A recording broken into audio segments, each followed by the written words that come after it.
My name is Raquel Eva, and I am the Director of Sustainability at Play. And with me here today is Massimil from Climate, and we're partnering with Play to help you with carbon removal.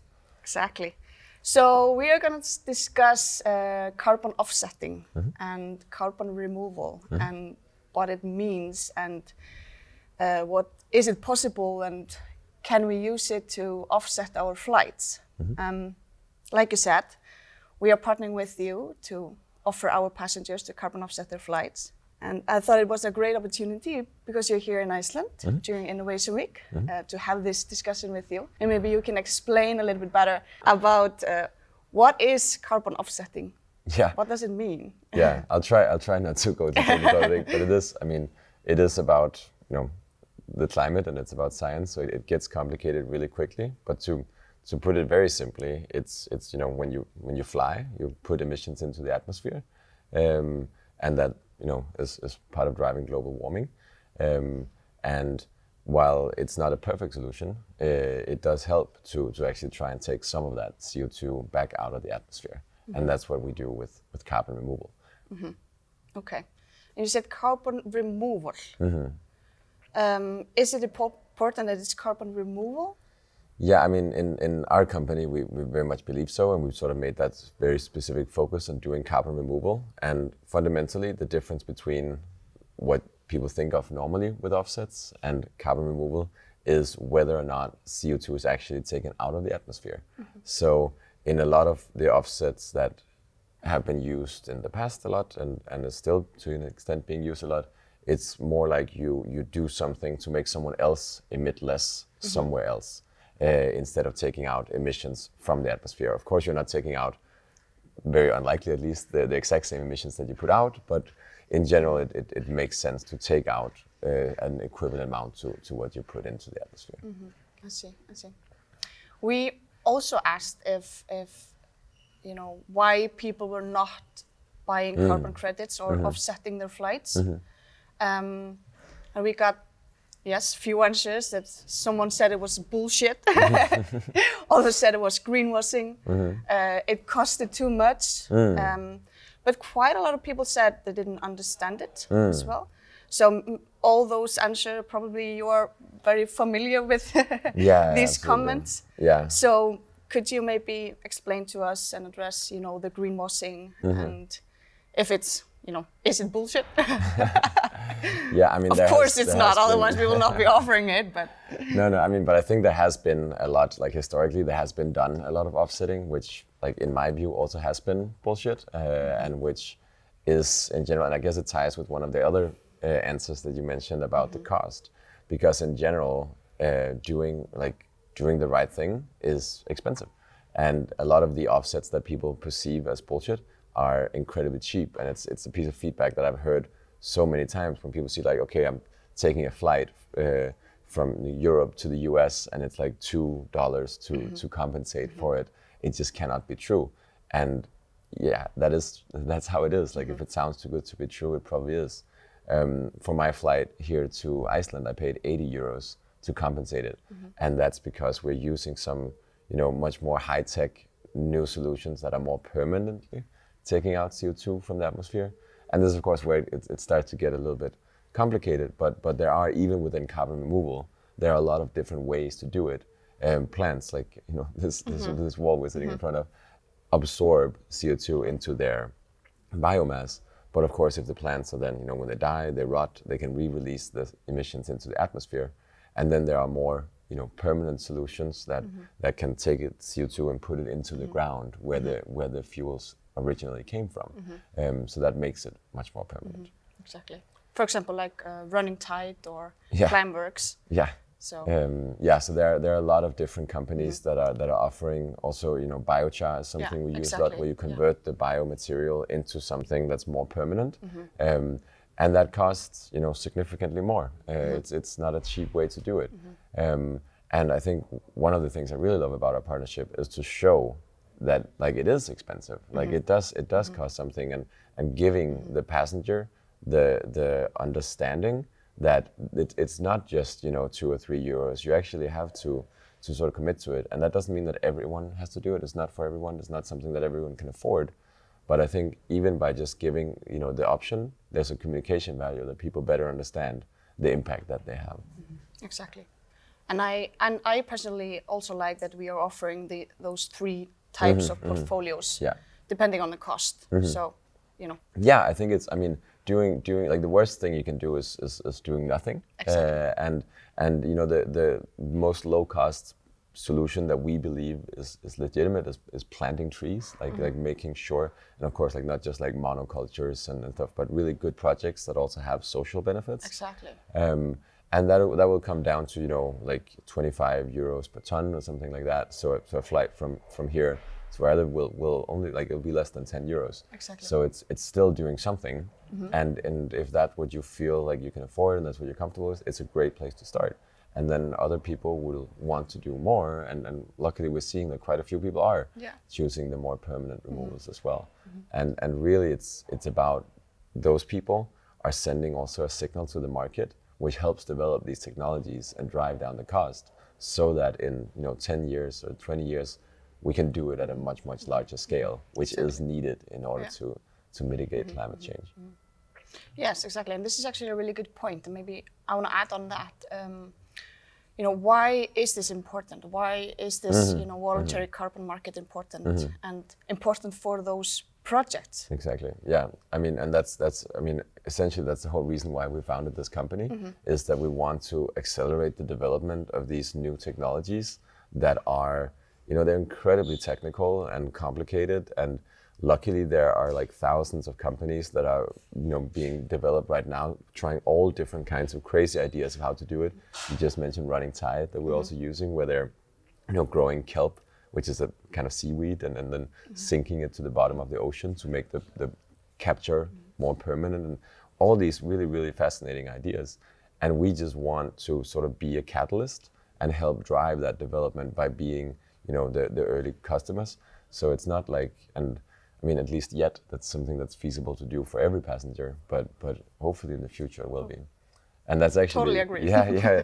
And it's actually something we saw from some of the comments that we got as well, right? The people who are using it are saying, I believe that this should be something that's just by standard, but I'm willing to be one of the first people to do it, which I just think is so cool.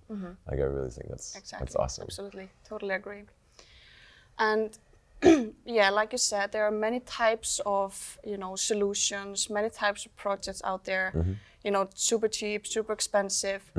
How can people, do you have some good ideas that people can, look after to see that if this project is, a good project, if it's legit, if it's not fake, what do people need to look for when they are deciding if they want a carbon offset or not?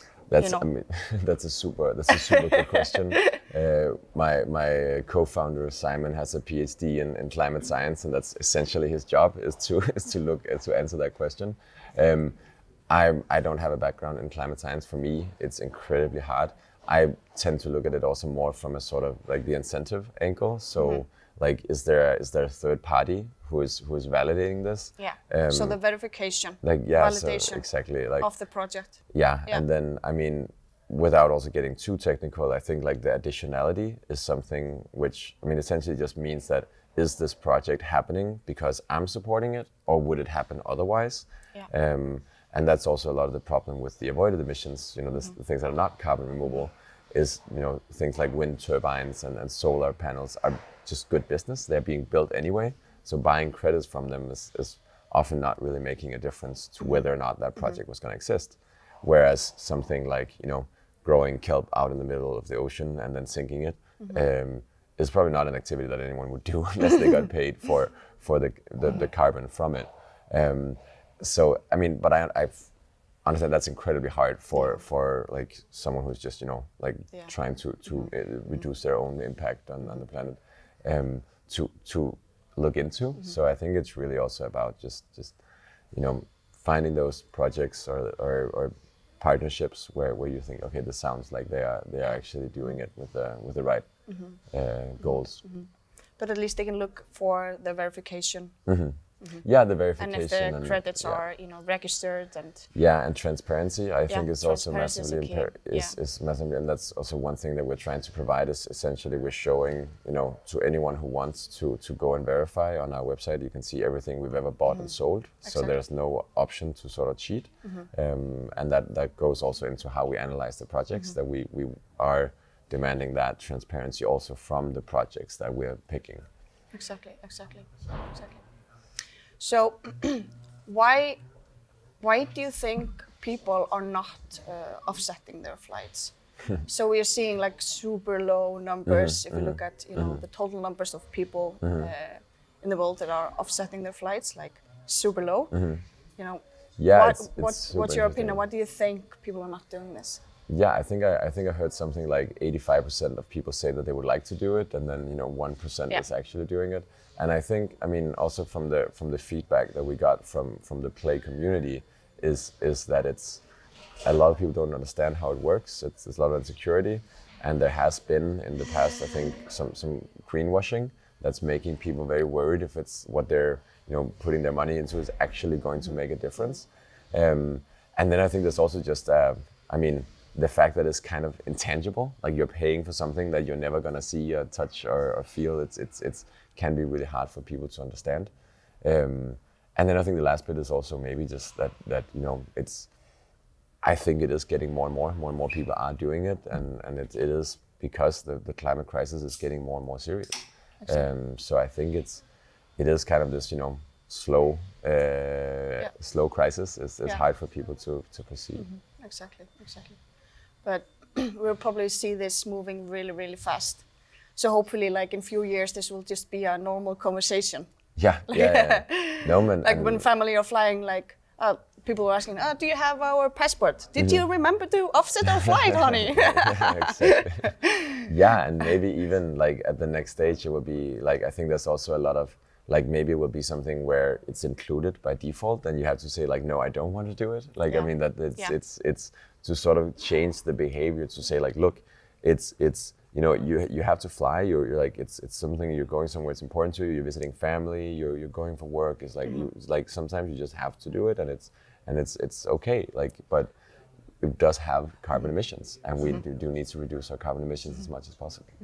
Exactly, and this is one part of it, to buy those carbon offsetting credits, because we want to still continue flying. We want to continue seeing the world and meeting friends and families and experience new cultures around the world. So exactly, it's not.